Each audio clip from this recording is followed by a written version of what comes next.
12월 22일 화요일 가정예배를 하나님 앞에 올려드리도록 하겠습니다. 다 같이 사도신경으로 신앙을 고백하겠습니다. 나는 전능하신 아버지 하나님, 천지의 창조주를 믿습니다.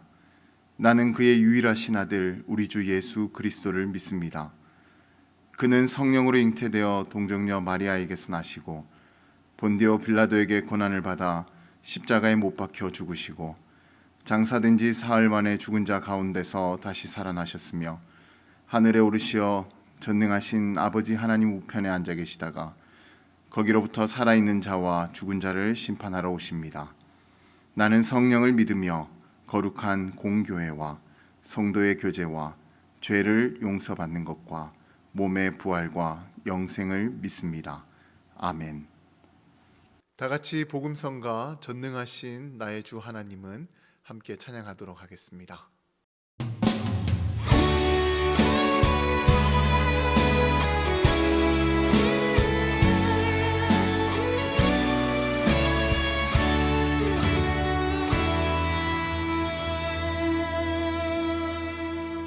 전능하신 나의 주 하나님은 능치 못하실 일 전혀 없네. 우리의 모든 간구도 우리의 모든 생각도 우리의 모든 꿈과 모든 소망도 신실하신 나의 주 하나님은 우리의 모든 괴로움 바꿀 수 있네. 불가능한 일 행하시고 죽은 자를 일으키시니 그를 이길 자 아무도 없네. 주의 말씀 의지하여 깊은 곳에 금을 던져 오늘 그가 놀라운 일을 이루시는 것 보라. 주의 말씀 의지하여 믿음으로 금을 던져 믿는 자에게 능치 못함 없네.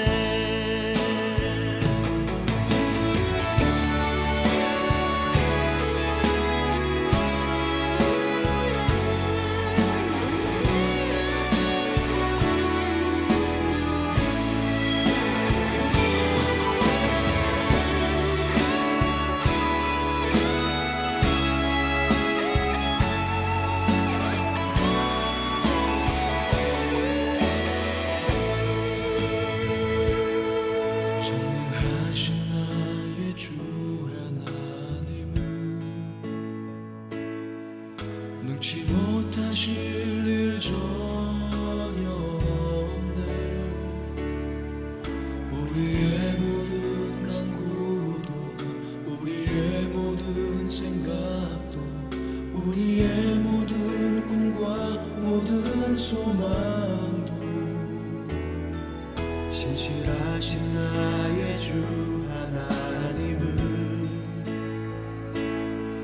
우리의 모든 괴로움 바꿀 수 있네. 불가능한 일 행하시고 죽은 자를 일으키시니 그를 이길 자 아무도 없네. 주의 말씀 의지하여 깊은 곳에 금을 던져 오늘 그가 놀라운 일을 이루시는 믿음으로 주의 말씀 의지하여 믿음으로 금을 던져 믿는 자에게 능치 못함 없네.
오늘 우리 가정에게 허락하신 하나님의 말씀은 베드로후서 1장 19절에서 21절까지의 말씀입니다. 또 우리에게는 더 확실한 예언이 있어 어두운 데를 비추는 등불과 같으니 날이 새어 샛별이 너희 마음에 떠오르기까지 너희가 이것을 주의하는 것이 옳으니라. 먼저 알 것은 성경의 모든 예언은 사사로이 풀 것이 아니니 예언은 언제든지 사람의 뜻으로 낸 것이 아니요 오직 성령의 감동하심을 받은 사람들이 하나님께 받아 말한 것임이라.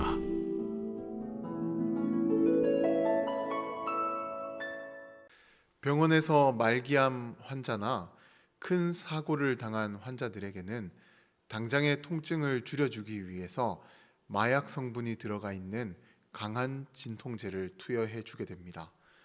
그러나 생명이 오래 남아있는 환자나 큰 부상을 당하지 않은 환자에게는 이런 진통제를 사용하지 않는다라고 합니다.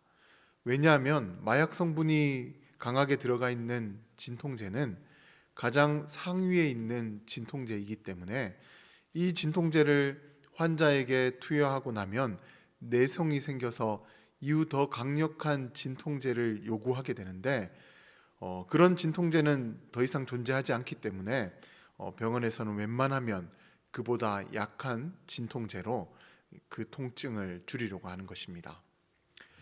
우리가 신앙생활을 하다가 보면 영적으로 강한 체험을 경험할 때가 있습니다. 그러면 그때는 세상의 모든 일들은 잊어버리고 마치 천국에 있는 듯한 느낌을 받게 됩니다. 그리고 이 체험으로 지친 삶에 큰 위로를 얻게 됩니다. 그래서 체험의 신앙도 참으로 중요한 것입니다. 그런데 문제는 우리가 강한 영적인 체험을 하고 이후 하나님의 말씀이 주는 은혜와 능력을 경험하지 못하게 된다면 그 체험의 신앙은 더 강하고 자극적인 체험을 요구하게 됩니다. 그러면 결국 그 신앙은 하나님의 뜻에서 벗어나 변질된 신앙이 되고 마는 그런 가능성이 높아지는 것입니다. 그렇게 우리 그리스도인들은 이 땅에서 온전한 신앙인으로 살아가기 위해서는 내가 경험한 강한 체험만 붙들고 살아가는 신앙이 아니라 하나님의 말씀을 붙들고 살아가는 신앙인이 되어야 하는 것입니다. 오늘 본문을 기록한 베드로도 바로 이것을 설명하고 있는 것인데 오늘 본문 앞부분인 17절과 18절의 말씀을 보게 되면 베드로가 주님과 함께 높은 산에 올라가서 영적으로 신비한 체험을 했던 것을 이야기하고 있습니다. 그가 어떤 체험을 했었냐면 주님께서 그들 앞에서 얼굴은 해같이 빛나게 되고 옷은 빛과 같이 휘어졌으며 어디선가 모세와 엘리야가 갑자기 나타나더니 우리 예수님과 더불어 대화를 나누는 그 모습을 이 베드로가 보게 된 것입니다. 이 얼마나 신비롭고 영적인 체험입니까? 그래서 그 깊은 황홀경에 빠진 베드로는 스스로 나서서 주님께 이렇게 물어보게 되었습니다. 주님, 여기가 너무 좋은 것 같습니다. 그래서 만일 주님께서 원하시면 초막셋을 지을 것인데 하나는 주님을 위해서, 나머지 둘은 모세와 엘리야를 위해서 만들어 드리겠습니다. 아마 베드로는 복잡한 세상 일을 모두 잊어버릴 만큼 강한 영적인 체험을 그 순간 했기 때문에 이곳에 머물고 싶어서 그와 같은 말을 꺼내게 되었을 것입니다. 그러나 하나님의 뜻은 베드로가 여기에 그들과 함께 머물러 있는 것이 아니었습니다. 하나님께서는 그를 예수 그리스도를 증거하는 사도로 부르셨기 때문에 구름으로 그들을 덮으신 다음에 이렇게 말씀하셨습니다. 이는 내 사랑하는 아들이요 내 기뻐하는 자니 너희는 그의 말을 들으라. 이렇게 베드로는 이루 말할 수 없는 신비롭고 놀라운 영적인 체험을 가지고 있었던 인물이었습니다. 그러나 베드로는 자신이 이때 경험한 이 영적인 체험을 붙들고 살지 않았습니다. 왜냐하면 이 영적인 체험보다 더 확실하고 분명하게 하나님의 나라를 비추어주는 예언의 말씀이 그에게 있었기 때문에 그는 영적인 체험이 아니라 하나님의 말씀을 더 붙들고 살아갔던 것입니다. 그래서 평소 감정에 기복이 심했던 그였지만 그에게는 하나님의 말씀이 있었기 때문에 사역 도중에 중심을 잃어버리지 않고 끝까지 주어진 사역을 감당해 나갈 수가 있었던 것입니다. 이와 마찬가지로 우리도 신앙생활을 하다가 강한 영적 체험이나 다른 어떤 신비로운 것들을 경험한다 할지라도 그것들을 붙들고 사는 인생이 되는 것이 아니라 하나님의 말씀을 붙들고 사는 인생이 되어야 합니다. 그러면 그 말씀이 우리 인생의 등불이 되어 하나님의 나라로 끝까지 우리를 인도해 줄 것입니다.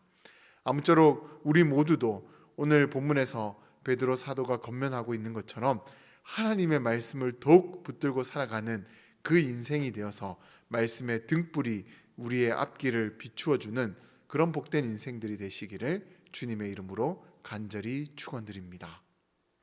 이 시간을 통해서 영적인 체험이 아니라 하나님의 말씀을 의지하여서 내 삶에 일어났던 그 문제들을 해결했던 적이 있다면 한번 가족들과 그 내용을 나눠보시기 바랍니다.